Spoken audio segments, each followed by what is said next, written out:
안녕하세요. 여러분께서 직접 보내주신 자료를 가지고 와서 함께 깊이 있는 이야기를 나눠보는 시간입니다.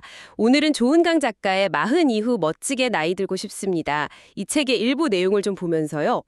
우리 삶에서 뭐랄까 정말 피해갈 수 없는 그런 시간들에 대해서 좀 더 솔직하게 깊게 파고들어 볼까 합니다. 살다 보면 예기치 않은 이별이라던가 갑작스런 질병, 사고, 또 어떨 때는 막 애써왔던 관계가 어려워지는 순간들 꼭 마주하게 되잖아요. 아니, 왜 하필 나한테 이런 일이 이런 원망이 들 때도 있고요. 그런데 오늘 저희가 살펴볼 글은요. 이런 고통들이 어쩌면 우리가 인간으로 살아가면서 처음부터 어느 정도는 좀 각오했어야 하는 그런 부분일지도 모른다 이렇게 말하고 있어요. 이게 조금은 받아들이기 힘든 이야기일 수도 있겠는데요. 그래서 이번 시간에는요. 이 피할 수 없는 시간들 이걸 다 그냥 단순히 두려워하거나 피해야 할 대상으로만 볼 게 아니라 오히려 우리를 성장시키는 어떤 특별한 기회로 바라볼 수는 없을까? 네, 그 가능성을 함께 좀 탐색해 보려고 합니다. 글 속에 담긴 통찰들을 하나씩 꺼내보면서 이야기 나눠볼게요. 자, 그럼 시작해 볼까요? 네, 반갑습니다. 확실히 그렇죠. 우리 의지나 노력만으로는 어쩔 수 없는 일들이 인생에는 분명히 존재하는 것 같아요. 젊을 때는 꼭 모든 걸 내가 통제할 수 있을 것처럼 막 그렇게 느껴지기도 하지만 시간이 좀 흐르면서 삶의 여정에는 예상치 못한 파도나 바람 같은 게 필수적으로 동반되는구나. 이걸 깨닫게 되죠. 오늘 다룰 내용은 바로 그 지점에서 출발해서요. 우리가 이런 불가피한 어려움들에 그럼 어떻게 반응해야 하는가? 여기에 대한 아주 근본적인 질문을 던지고 있습니다. 그러면서 지지부진한 사랑 끝에 이별이라던가 잘못된 결혼 후에 이혼을 한다던가 병고, 사고 같은 것들 이런 걸 어느 정도 예상 가능한 고통이라고 표현을 하는데요. 솔직히 이 예상 가능하다는 표현 저 처음 들었을 때는 이게 좀 역설적으로 느껴졌어요. 고통을 어떻게 예상한다는 건지. 네. 네. 충분히 그렇게 느끼실 수 있을 것 같아요. 예상 가능하다는 말이 점치듯이 구체적인 사건을 딱 예측할 수 있다. 이런 뜻은 아니겠죠, 당연히. 제 생각에 이 표현의 핵심은요. 삶의 여정 자체가 원래 완벽하게 순탄하지만은 않다. 그리고 크고 작은 어려움이나 고통은 누구에게나 찾아올 수 있는 보편적인 경험이다. 이 사실을 인정하는 것, 아주 현실적인 태도를 의미하는 것 같습니다. 젊은 시절에는 세상을 내 뜻대로 다 바꿀 수 있을 것 같고 그런 자신감이 넘치잖아요. 근데 경험이 쌓이면서 인생에는 내 노력과는 상관없이 일어나는 일들이 분명히 있구나. 이런 한계를 자연스럽게 인식하게 되죠. 중요한 것은 이 한계를 부정하거나 외면하는 게 아니고요. 오히려 좀 담담하게 인정하는 데서부터 진정한 성숙이 시작된다. 바로 이 점입니다. 한계를 인정하는 것이 성숙의 시작이다. 네, 정말 흥미로운 지적인데요. 그러니까 피할 수 없는 일들이 있다는 그 사실 자체를 받아들이는 것, 그것만으로도 어떤 변화가 시작될 수 있다 이런 뜻이군요. 그렇습니다. 그래서도 지적하듯이 종종 그 고통 그 자체보다도요. 그걸 어떻게든 피하려고 막 발버둥 치는 마음 혹은 왜 나만 이런 일을 겪어야 해 이런 생각에 사로잡히는 거 이게 우리를 더 깊은 수렁으로 몰아넣을 수 있거든요. 마치 흐르는 강물을 억지로 막으려고 하면 주변만 더 넘치게 되는 것처럼요. 오히려 이런 일도 일어날 수 있지 하고 가능성을 좀 열어두고 받아들일 때 역설적이게도 그 상황에 대처할 힘이라던가 평정심을 얻게 되는 경우가 많다는 겁니다. 네, 피할 수 없음을 인정하는 데서 오는 어떤 의외의 단단함 같은 게 있다는 거죠. 막연히 두려워하면서 도망치려고만 하기보다는 이것도 삶의 한 부분이겠구나 인정하고 좀 차분히 마주하고 그러면서 그 안에서 뭔가를 배우려는 자세 이게 중요하다는 말씀으로 이해가 됩니다. 그래서는 이 피할 수 없는 고통의 구체적인 예시들을 또 몇 가지 들어서 설명을 하고 있더라고요. 첫 번째가 바로 이별이었어요. 사랑하는 사람과의 헤어짐 혹은 예기치 못한 사별. 이런 일 앞에서는 정말이지 속수무책인 무력감을 느끼게 되죠. 왜 나여야만 했는지, 내가 뭘 잘못했나 끊임없이 되묻기도 하고요. 그런데 이 글은 이별 역시 만남처럼 삶의 어떤 자연스러운 과정의 일부다. 이렇게 좀 담담하게 이야기를 해요. 그러면서 여기서 중요한 건 그 이별 자체에 막 매몰되는 게 아니라 그 경험을 통해서 내가 뭘 배우고 뭘 깨닫느냐, 여기에 초점을 맞춰야 한다, 이걸 강조하더라고요. 함께했던 시간들이 나에게 어떤 의미였는지 좀 깊이 성찰해보고 그 아픔을 딛고 더 깊이 있는 사람으로 성장하는 계기로 삼아라, 이런 이야기죠. 네, 맞아요. 특히 그 이별의 극심한 고통 속에서도 감사할 것을 찾아보라는 제안은 좀 곱씹어 볼 만한 것 같아요. 이게 단순히 뭐 긍정적으로 생각해라 이런 표면적인 조언이라기보다는요. 고통 속에서도 좀 능동적으로 의미를 만들어 나가려는 아주 적극적인 태도를 보여주는 거라고 생각합니다. 예를 들면 뭐 떠나간 사람과의 관계를 통해서 내가 뭘 배웠는지, 또 함께 나눴던 소중한 기억들은 뭐가 있었는지, 그 경험이 나를 어떻게 변화시켰는지 이런 것들을 좀 의식적으로 돌아보는 노력이죠. 이런 과정을 통해서 슬픔에 막 압도당하지 않고 그 경험의 의미를 다시 발견하면서 앞으로 나아갈 힘을 얻을 수 있다. 뭐 이런 이야기로 해석될 수 있겠습니다. 고통 속에서 의미를 찾아 나서는 능동적인 자세. 쉽지는 않겠지만 정말 중요한 관점인 것 같습니다. 두 번째 예시는 질병과 사고였어요. 아무리 뭐 건강에 신경 쓰고 매사에 조심한다고 해도 갑자기 찾아오는 병이나 정말 예기치 못한 사고를 완전히 피할 수는 없잖아요. 어제까지 정말 평범했던 일상이 한순간에 너무 낯설게 느껴지기도 하고요. 이런 순간에 우리는 삶이 얼마나 예측 불가능한지, 또 얼마나 연약한 기반 위에 서 있는지를 정말 초절하게 깨닫게 되죠. 내일 당장 무슨 일이 일어날지 모른다는 그런 불안감도 엄습하고요. 그런데 그래서는 바로 이 불확실성이 이게 역설적으로 우리에게 오늘 하루를 더욱 소중하게 살아가도록 만드는 어떤 원동력이 될 수 있다, 이렇게 말하는데요. 이 부분은 어떻게 이해해야 할까요? 이거 정말 주말주장인데요. 만약에 우리 삶이 영원히 지속되고 모든 것이 완벽하게 예측 가능하다면요. 우리는 아마 지금 이 순간의 가치를 쉽게 잊어버릴 거예요. 뭐 내일도 모레도 똑같을 테니까요. 그렇죠.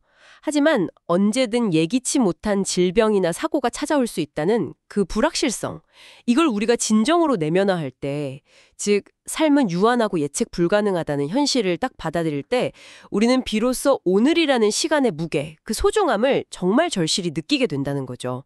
마치 뭐 언제 끝날지 모르는 축제라서 매 순간을 더 즐기려고 하는 것처럼요. 내일 무슨 일이 일어날지 몰라서 불안해하면서 에너지를 막 소모하기보다는 지금 내 곁에 있는 사람들, 또 내가 누리고 있는 건강, 이 평범한 일상에 감사하면서 현재에 온전히 집중하게 되는 그런 효과가 있다는 겁니다.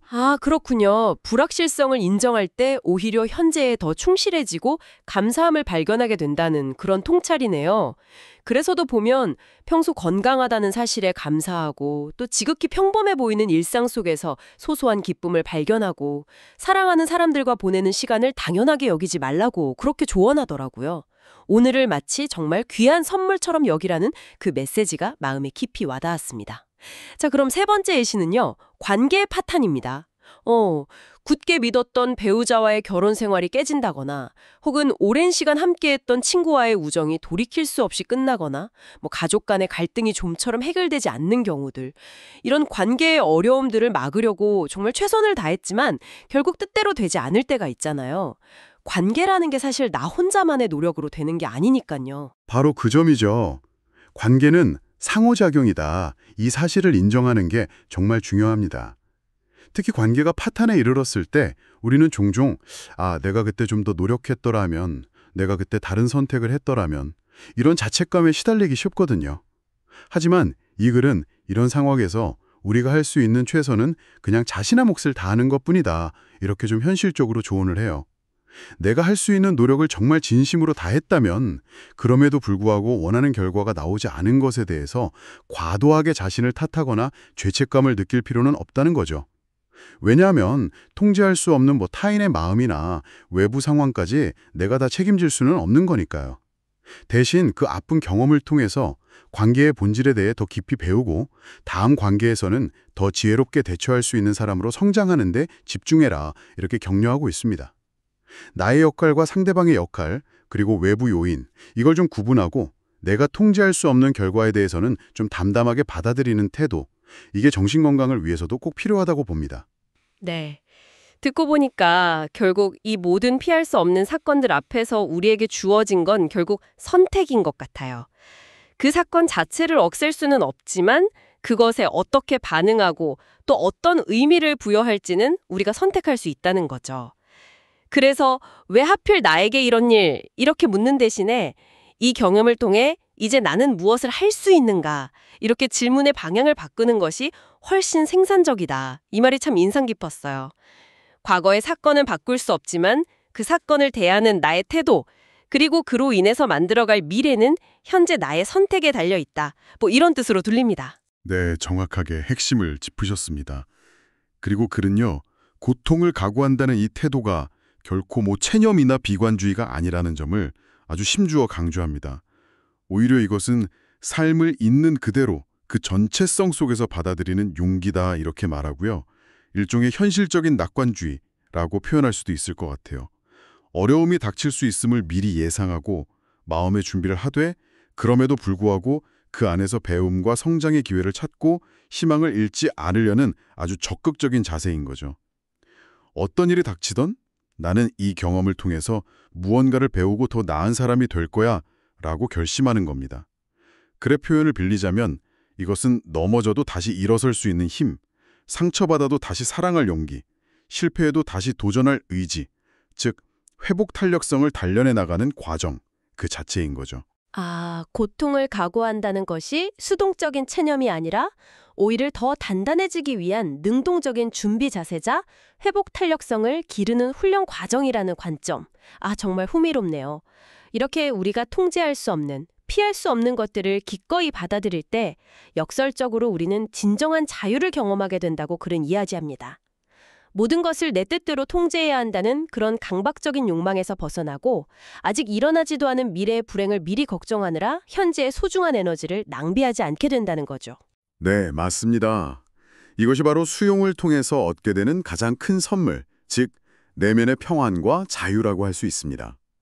피할 수 없는 파도를 멈추려고 막 애쓰는 대신에 그 파도 위에서 서핑하는 법을 배우는 것, 여기에 비유할 수 있을까요?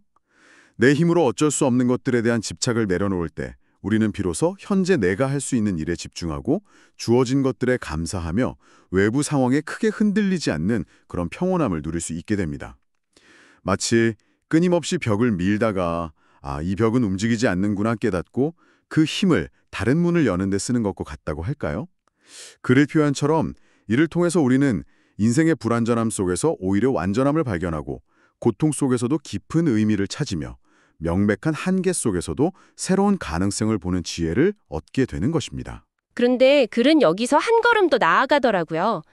인간으로 살아간다는 것이 고통을 어느 정도 각오하는 것이긴 하지만 그렇다고 해서 삶이 고통으로만 가득 찬 것은 아니다. 이렇게 분명히 선을 긋습니다. 우리 삶에는 고통 못지않게 혹은 어쩌면 그보다 더 많은 기쁨과 사랑, 감사와 은혜, 예상치 못한 축복들도 존재한다는 사실을 잊지 말라고 당부하죠.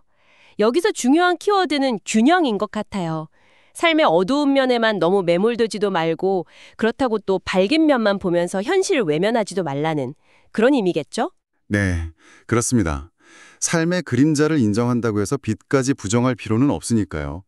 정말 중요한 것은 삶의 모든 면, 그러니까 기쁨과 슬픔, 성공과 실패, 건강과 질병, 만남과 이별, 이 모든 것을 다 끌어안는 통합적인 시각이라고 생각합니다.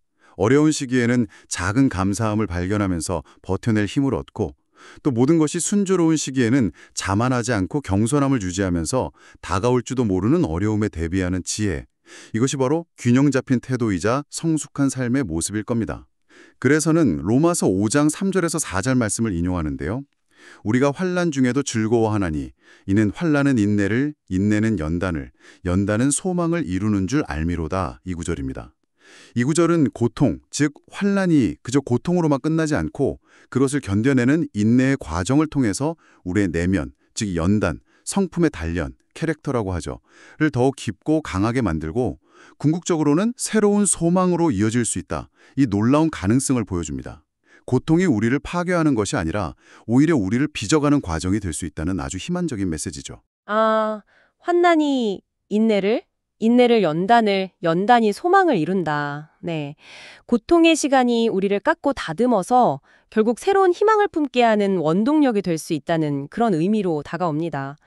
그리고 그렇게 고통과 연단을 통해 얻게 된 어떤 깊이와 지혜가 비슷한 아픔을 겪고 있는 다른 사람들을 진심으로 위로하고 격려하는 그런 소중한 자원이 될 수 있다. 이 글의 마지막 메시지도 마음에 깊은 울림을 주었습니다. 나의 고통이 단지 나만의 불행이 아니라 오히려 타인과의 깊은 공감과 연결을 가능하게 하는 어떤 다리가 될 수도 있다는 거니까요. 참, 네. 오늘 우리는 조은강 작가의 글 일비를 통해서 인생에서 피할 수 없는 여러 고통들을 어떤 시각으로 바라보고 또 어떻게 마주해야 할지에 대한 깊은 통찰을 함께 나눠봤습니다. 핵심을 다시 한번 정리해보자면 고통스러운 사건 자체는 우리가 선택하거나 피할 수 없을지라도 그 사건에 어떻게 반응할 것인가는 온전히 우리의 선택에 달려있다는 것. 그리고 그 선택과 반응이 결국 우리를 더 깊이 성장시키고 예측 불가능한 세상 속에서도 흔들리지 않는 내면의 자유와 평안을 가져다 줄 수 있다는 점. 이걸 기억하면 좋겠습니다. 네, 맞습니다. 고통이 올 수 있음을 예상하고 마음의 준비를 하는 것은 결코 비관적인 태도가 아니라 오히려 삶의 현실에 단단히 발딛고 선 현실적인 낙관주의라고 할 수 있겠죠. 그리고 삶의 불가피한 부분들을 회피하려고 애쓰기보다는 기꺼이 수용함으로써 얻게 되는 그 내면의 평안과 자유는 그 어떤 외적인 성공이나 성취와도 바꿀 수 없는 정말 소중한 가치일 것입니다. 여러분 각자의 삶의 여정에서 마주하게 되는 크고 작은 고통 속에서도 좌절하기보다는 의미를 찾으시고 또 명백해 보이는 한계 속에서도 여전히 숨겨진 가능성을 발견해내는 그런 지혜를 꾸준히 키워나가시기를 응원합니다. 마지막으로요, 이 시간을 마무리하면서 여러분께 이런 질문을 한번 던져보고 싶습니다. 여러분이 지금까지 겪어 오셨거나 혹은 어쩌면 앞으로 마주하게 될지도 모를 그 피해갈 수 없는 시간들은 구체적으로 어떤 모습인가요? 혹시 그 힘겨운 경험들이 단순히 견뎌내야만 하는 무거운 짐이 아니라 여러분 내면의 깊은 지혜와 강인한 회복 탄력성, 그리고 아픔을 겪는 타인을 향한 따뜻한 연민과 공감 능력을 길러내는 아주 특별한 기회가 될 수는 없을까요? 여러분의 환난이 지금 바로 이 순간에도 여러분 안에서 어떤 특별하고도 귀한 연단, 즉 아름다운 성품을 빚어가고 있는지 한번 차분히 돌아보는 시간을 가져보시면 어떨까 제안 드려봅니다.